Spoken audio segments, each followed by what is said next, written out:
Assalamualaikum warahmatullahi wabarakatuh. Selamat pagi, salam sejahtera bagi kita semua. Yang terhormat Bapak Riko Septiantoko MPD dan Bapak Dr. Anis Saliman MPD selaku dosen pembimbing mata kuliah pengantar ekonomi dan teman-teman yang saya banggakan. Perkenalkan, saya Erika Melina selaku moderator yang akan memimpin jalannya diskusi kali ini.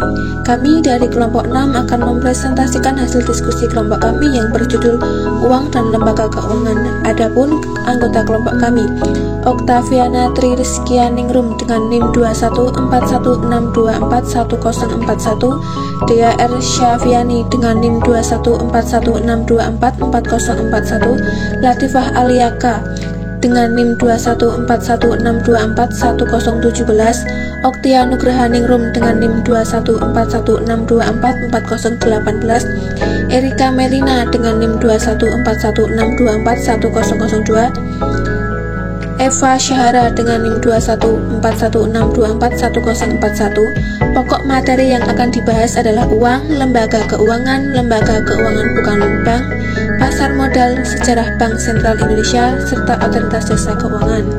Pengertian uang. Uang merupakan hasil ciptaan manusia yang berguna untuk melancarkan kegiatan transaksi. Uang adalah persediaan aset yang bisa dengan segera digunakan untuk melakukan transaksi.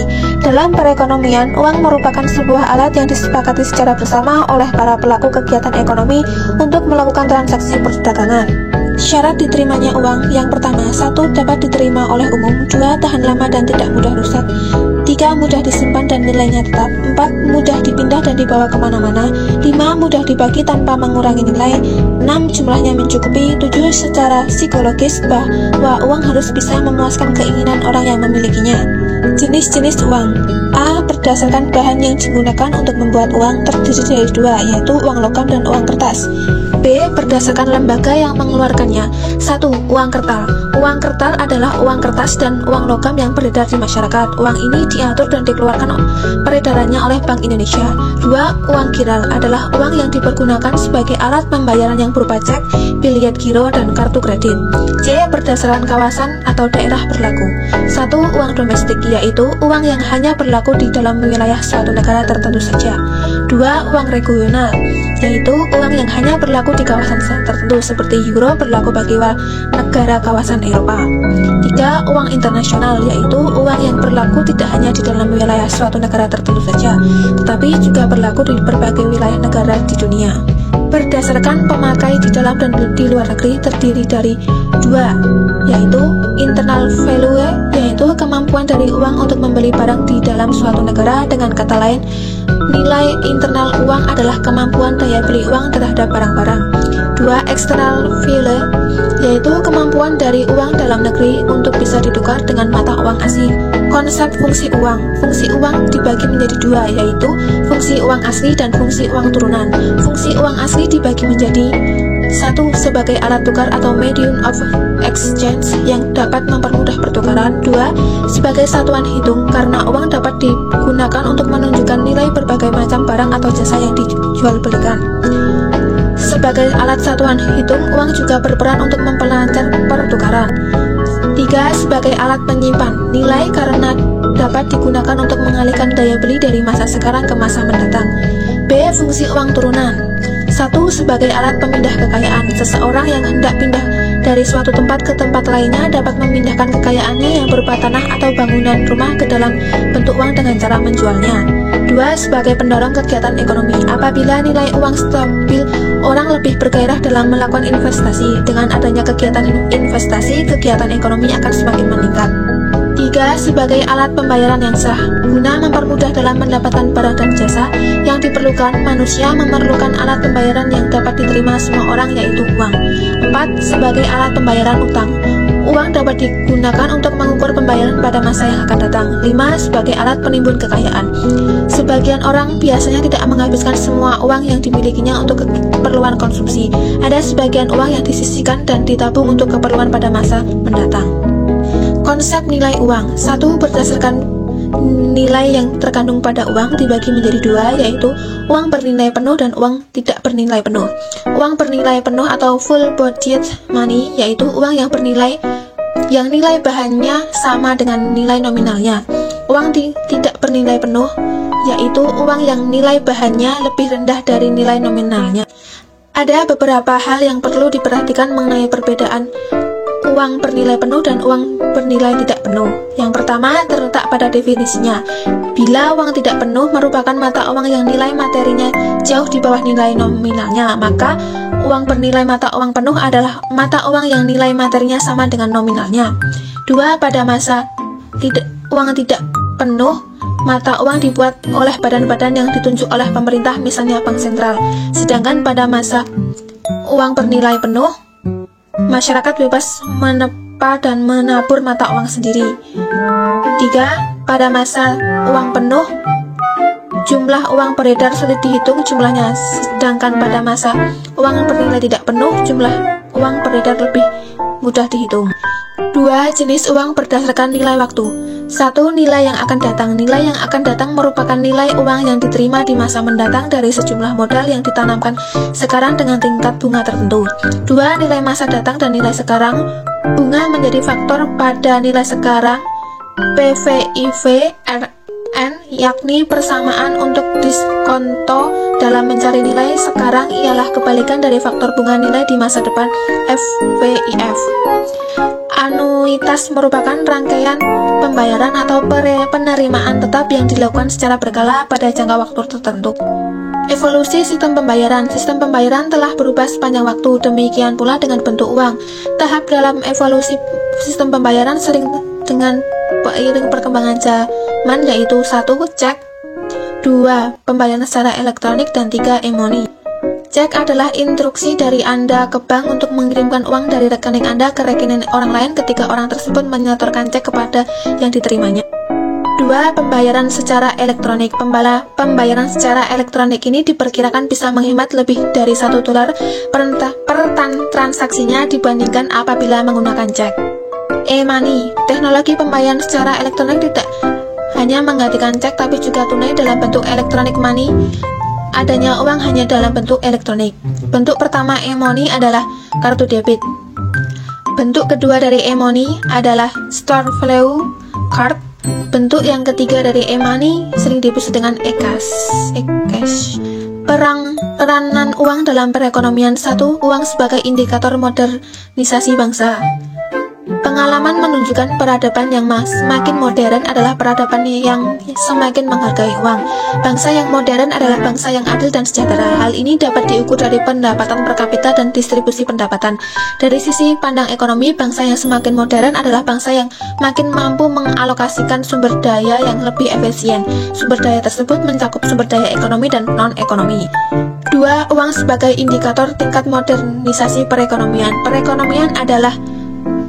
Perekonomian yang sangat menjunjung tinggi alokasi sumber daya ekonomi. Keputusan yang diambil oleh konsumen dan produsen sifatnya mandiri, desentralisasi, dan berdasarkan pertimbangan untung dan rugi. 3. Uang sebagai indikator stabilitas ekonomi. Sebuah perekonomian dikatakan stabil jika perkembangan indikator makroekonominya dalam jangka panjang tidak fluktuatif. Jika mata uang suatu negara nilai tukarnya dalam jangka panjang menunjukkan kecenderungan yang membaik, maka kerjasama dengan luar negeri memberikan manfaat yang optimal. Begitu juga sebaliknya. Karena itu, stabilitas nilai tukar uang juga dapat dipergunakan untuk mengukur stabilitas ekonomi. Materi selanjutnya adalah lembaga keuangan. Pengertian lembaga keuangan bank. Lembaga keuangan atau financial institution adalah lembaga yang kegiatan utamanya mengumpulkan dan menyalurkan dana dari pihak yang memiliki dana atau unit surplus kepada pihak yang membutuhkan dana atau unit defisit.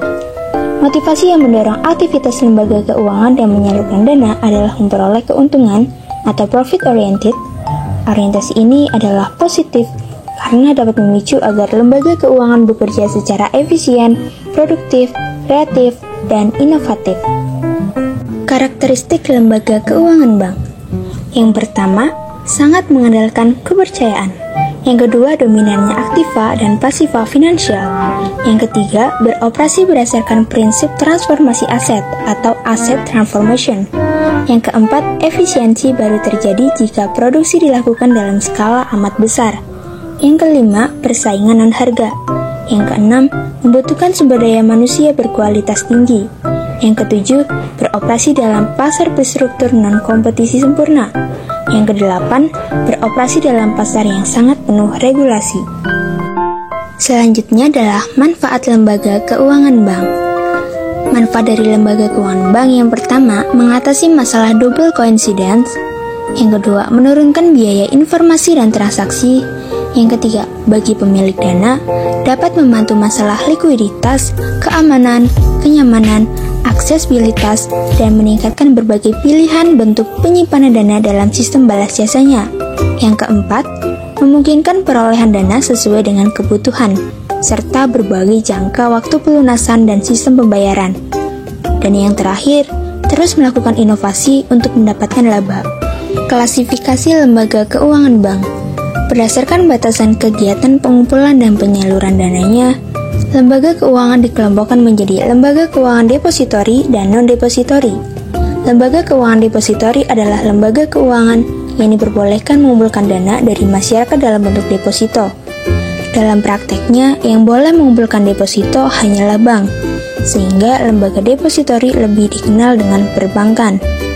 Lembaga keuangan non-depositori tidak diperbolehkan mengumpulkan deposito, sehingga disebut lembaga keuangan bukan bank. Ada juga yang disebut dengan lembaga keuangan mikro. Sasaran utama pelayanannya adalah usaha kecil. Di Indonesia, yang termasuk lembaga keuangan mikro adalah BPR, koperasi simpan pinjam, dan pegadaian. Kita juga mengenal lembaga keuangan formal dan informal. Lembaga keuangan formal beroperasi berdasarkan kekuatan hukum. Itu sebabnya, untuk melakukan transaksi prosedurnya sangat ketat dan formal. Sedangkan lembaga keuangan informal karena beroperasi tanpa kekuatan hukum formal, misalnya arisan, ijon, rentenir. Fungsi perbankan secara umum.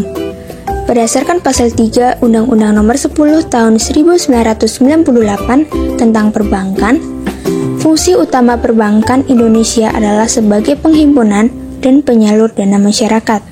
Selain itu, bank berfungsi juga sebagai perantara lalu lintas moneter.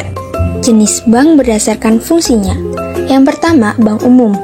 Bank umum adalah bank yang melaksanakan kegiatan usaha secara konvensional dan atau berdasarkan prinsip syariah yang dalam kegiatannya memberikan jasa dalam lalu lintas pembayaran. Definisi bank umum menurut Undang-Undang Nomor 10 Tahun 1998, badan usaha yang menghimpun dana dari masyarakat dalam bentuk simpanan dan juga menyalurkannya kepada masyarakat dalam bentuk kredit atau juga bentuk-bentuk lainnya dalam rangka untuk meningkatkan taraf hidup rakyat banyak. Sifat jasa yang diberikan adalah umum, artinya dapat memberikan seluruh jasa perbankan yang ada. Bank umum sering disebut bank komersial. Dalam bank umum terdapat beberapa keistimewaan, yaitu kesanggupan bank umum untuk menciptakan tabungan yang dapat diambil sewaktu-waktu dengan cek atau kartu ATM, mampu untuk menciptakan atau menghapuskan daya beli yang ada di dalam perekonomian, serta cara kegiatannya dengan memberikan pinjaman jangka pendek. Yang kedua, Bank Perkreditan Rakyat atau BPR. Menurut Undang-Undang Nomor 7 Tahun 1992, Bank Perkreditan Rakyat adalah bank yang melaksanakan kegiatan usaha secara konvensional atau berdasarkan prinsip syariah yang dalam kegiatannya tidak memberikan jasa dalam lalu lintas pembayaran. Selanjutnya, Bank Perkreditan Rakyat atau BPR yang mempunyai fungsi sebagai badan usaha yang menghimpun dan menyalurkan dana kepada masyarakat harus mampu menunjang modernisasi pedesaan dan memberikan layanan jasa perbankan bagi golongan ekonomi lemah pengusaha kecil. Sebagian besar pelayanan BPR diberikan kepada masyarakat yang bermodal kecil, yang sebagian berada pada sektor informal, sehingga perbaikan kinerja, baik keuangan, manajemen, administrasi harus ditingkatkan kualitasnya. Materi yang selanjutnya adalah lembaga keuangan bukan bank.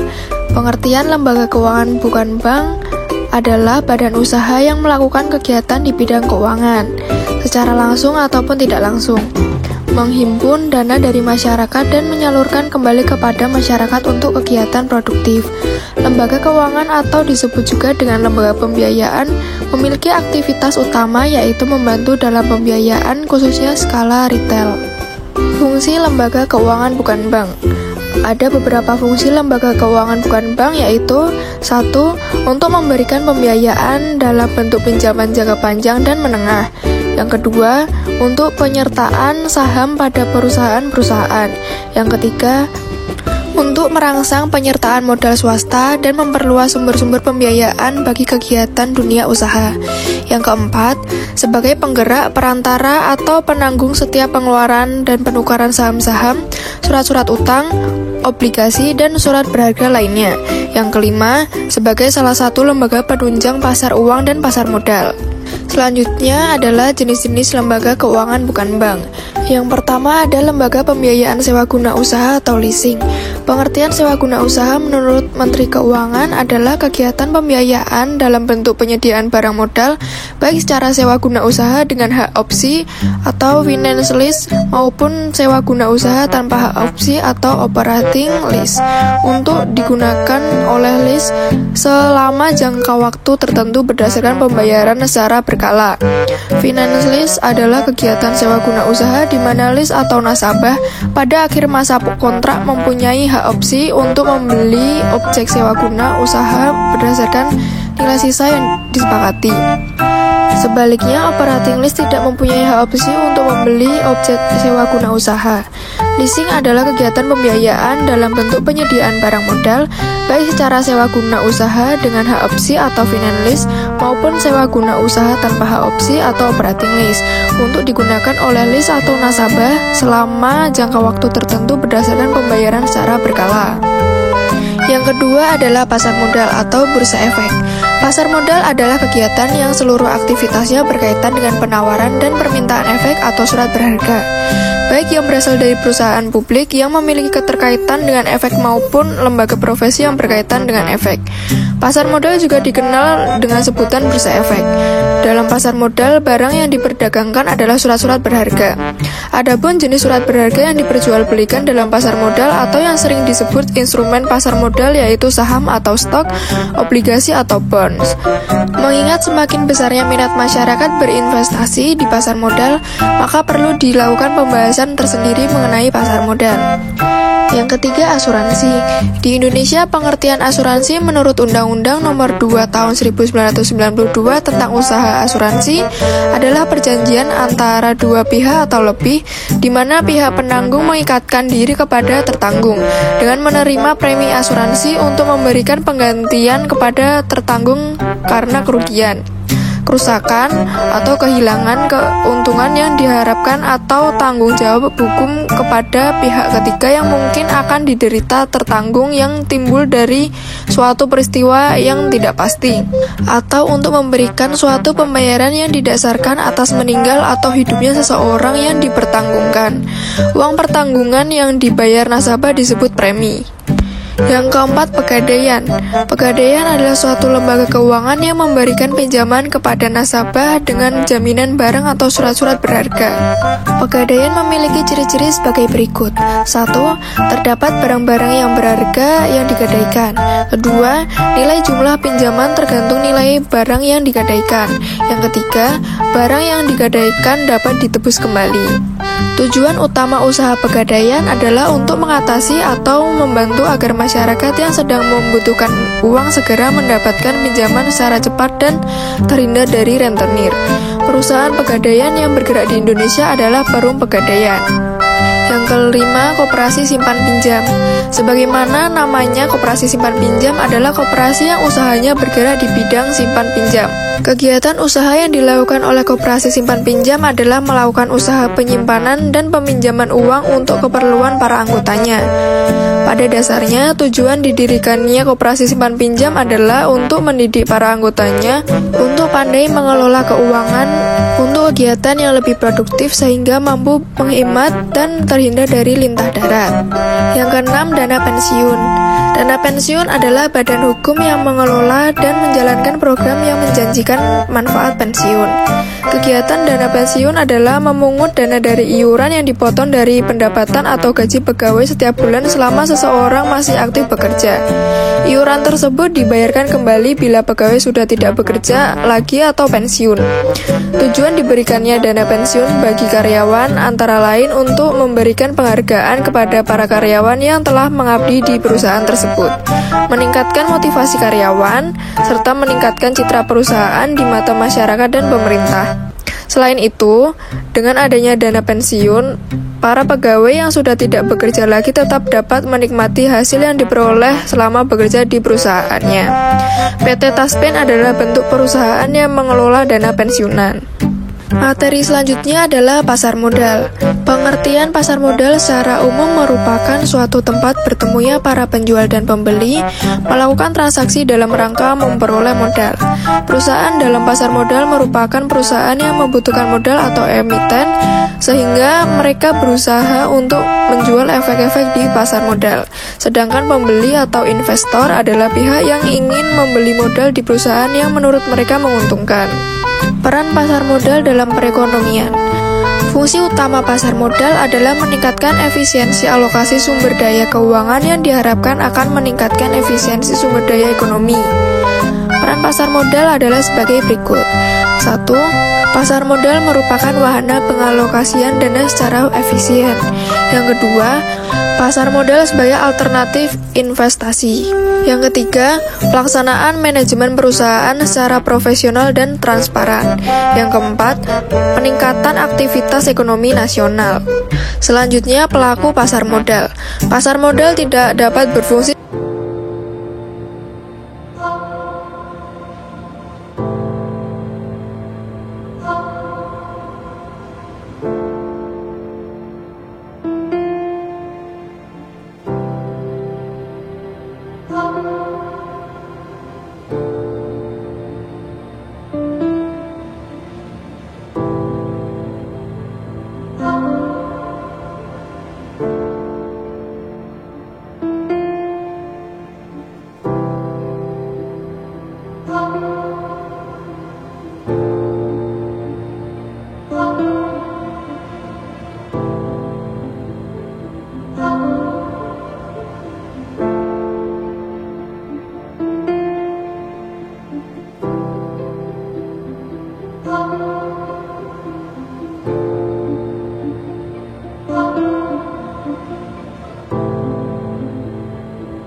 Adalah perusahaan yang telah memperoleh izin usaha dalam satu atau beberapa kegiatan berikut: penjamin emisi, perantara perdagangan efek, manajer investasi, dan penasihat investasi. Yang kedelapan adalah pengelola dana. Pengelola dana adalah lembaga yang kegiatannya mengelola sekuritas yang akan menguntungkan investor. Bank Sentral. Sejarah Bank Sentral di Indonesia. Secara historis, bank sentral tertua di dunia adalah Sveriges Riksbank di Swedia dan Bank of England di Inggris yang berdiri sejak abad ke-17. Perjalanan bank sentral kemudian mengalami perubahan yang signifikan pada abad ke-18, 19 hingga abad ke-20.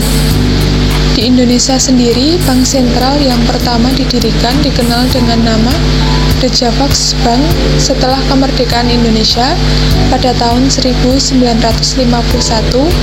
muncul desakan kuat untuk mendirikan bank sentral sebagai wujud kedaulatan ekonomi Republik Indonesia. Oleh karena itu, pemerintah memutuskan untuk membentuk Panitia Nasionalisasi DJB. Proses nasionalisasi dilakukan melalui pembelian saham DJB oleh pemerintah RI. Dengan besaran mencapai 97%, pemerintah RI pada tanggal 1 Juli 1953 menerbitkan Undang-Undang Nomor 11 Tahun 1953 tentang Pokok Bank Indonesia yang menggantikan DJBW tahun 1922. Sejak 1 Juli 1953, Bank Indonesia secara resmi berdiri sebagai Bank Sentral Republik Indonesia. Tugas Bank Sentral. Untuk bisa mencapai tujuannya, Bank Indonesia memiliki 3 tugas yang berdasar pada 3 pilar utama, yaitu 1. Menetapkan dan melaksanakan kebijakan moneter, kebijakan terkait suku bunga bank dan surat-surat berharga. 2. Mengatur dan menjaga kelancaran sistem pembayaran. Munculnya sistem pembayaran yang bervariasi memerlukan pengaturan yang baik. 3. Mengatur dan mengawasi perbankan di Indonesia. Fungsi dan peran Bank Sentral. Peran Bank Sentral dalam stabilitas moneter adalah mempertahankan stabilitas nilai tukar.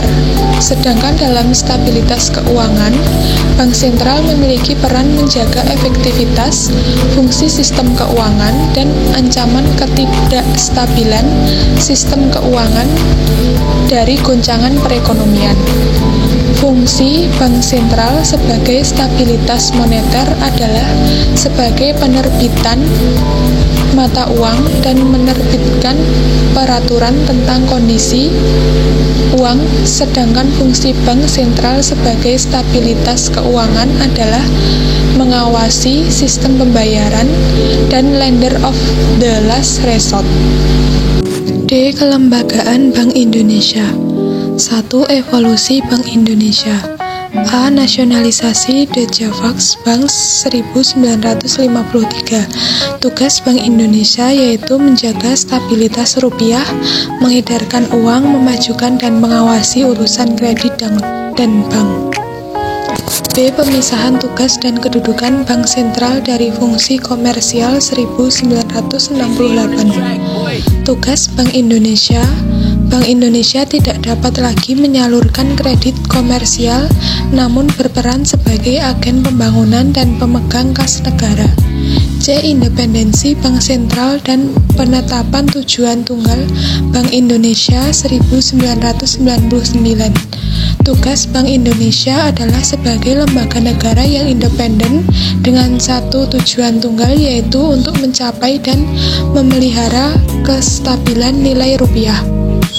D. Penguatan kedudukan Bank Sentral sebagai otoritas moneter 2002. Negara memiliki suatu bank sentral yang susunan, kedudukan, tanggung jawab, dan independensinya diatur dengan undang-undang. Undang-Undang Dasar 1945 Pasal 23D. E. Penyempurnaan penguatan tugas dan wewenang Bank Indonesia 2004. Penegasan kedudukan Bank Sentral yang independen, penyempurnaan pengaturan tugas dan wewenang, penetapan fungsi pengawasan Bank Indonesia. F. Independensi Bank Indonesia. Pemberian independensi diimbangi dengan pelaksanaan akuntabilitas dan transparansi. Undang-Undang Nomor 6 Tahun 2009. 2. Tata kelola Bank Sentral. A. Independensi. B. Transparansi. C. Akuntabilitas. 3. Hubungan Bank Sentral dengan lembaga pemerintah domestik dan lembaga internasional. Hubungan Bank Indonesia dengan pemerintah diatur dengan jelas dalam Undang-Undang Republik Indonesia tentang Bank Indonesia Nomor 23 Tahun 1999, sebagaimana telah diubah terakhir dengan Undang-Undang Nomor 6 Tahun 2009, yaitu 1. Sebagai counterpart pemerintah dalam menetapkan sasaran inflasi, penerbitan surat hutang pemerintah, dan penetapan asumsi-asumsi makroekonomi dengan penyusunan APBN. 2. Sebagai pemegang kas pemerintah. 3. Dapat mewakili pemerintah dalam berhubungan dengan pihak kreditur luar negeri. 4. Memberikan masukan kepada pemerintah dalam rangka memajukan perekonomian dan pembangunan. Bank Indonesia menjalin hubungan kerja dengan lembaga-lembaga internasional dalam bidang intervensi bersama untuk kestabilan pasar valuta asing, penyelesaian transaksi lintas negara, hubungan koresponden, tukar-menukar informasi mengenai hal-hal yang terkait dengan tugas-tugas selaku bank sentral, termasuk dalam melakukan pengawasan bank dan pelatihan atau penelitian di bidang moneter dan sistem pembayaran. E. Kebijakan moneter. Dalam rangka menetapkan dan melaksanakan kebijakan moneter, Bank Indonesia berwenang 1. Menetapkan sasaran-sasaran moneter dengan memperhatikan laju inflasi yang ditetapkan. 2. Melakukan pengendalian moneter dengan menggunakan cara-cara antara lain A. Operasi pasar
Dengan kata lain, OJK berperan sebagai badan independen yang berwenang untuk mengatur, mengawasi, memeriksa, dan melakukan investigasi kepada sektor jasa keuangan dengan tujuan utama untuk mempromosikan dan mengatur sebuah sistem yang berisi berbagai aturan dan pengawasan secara terpadu terhadap seluruh kegiatan yang terdapat dalam sektor jasa-jasa keuangan.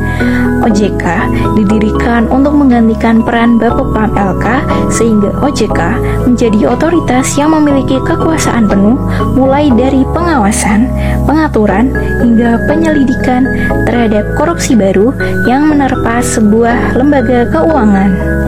Asas-asas OJK. Dalam melaksanakan kegiatannya, OJK sendiri juga mempunyai asas-asas tertentu yang harus dijadikan pedoman, yaitu A. Asas independensi tentang sifat independensi OJK dalam melaksanakan kegiatannya. B. Asas kepastian hukum, yakni asas dalam negara hukum yang meletakkan hukum dan ketentuan peraturan perundang-undangan dan keadilan dalam setiap kebijakan penyelenggaraan OJK, mengutamakan landasan dari undang-undang yang berlaku untuk melakukan kegiatannya. C. Asas kepentingan umum, bahwa semua kegiatan OJK didasarkan untuk melindungi dan memajukan kepentingan umum. D. Asas profesionalitas, yakni asas yang mengutamakan keahlian dalam pelaksanaan tugas dan wewenang OJK dengan tetap berlandaskan kepada kode etik dan ketentuan peraturan perundang-undangan. E.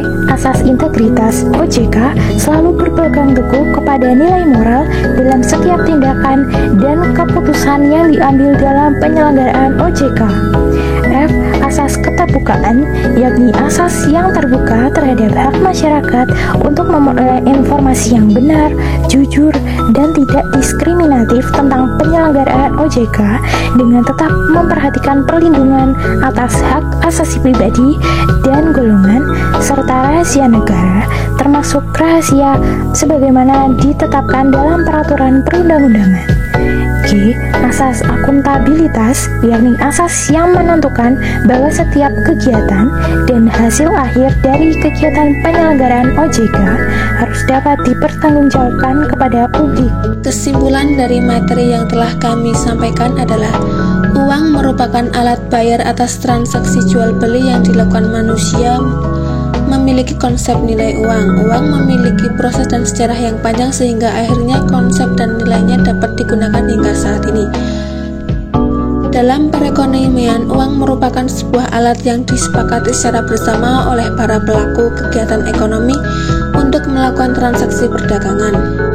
Lembaga keuangan bukan bank adalah badan usaha yang melakukan kegiatan di bidang keuangan secara langsung ataupun tidak langsung, menghimpun dana dari masyarakat dan menyalurkan kegiatan kepada masyarakat untuk kegiatan produktif.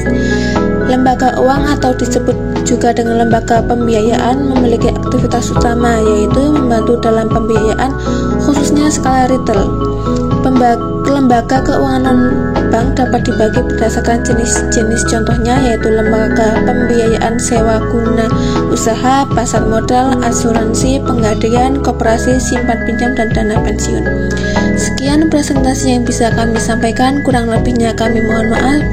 Wassalamualaikum warahmatullahi wabarakatuh.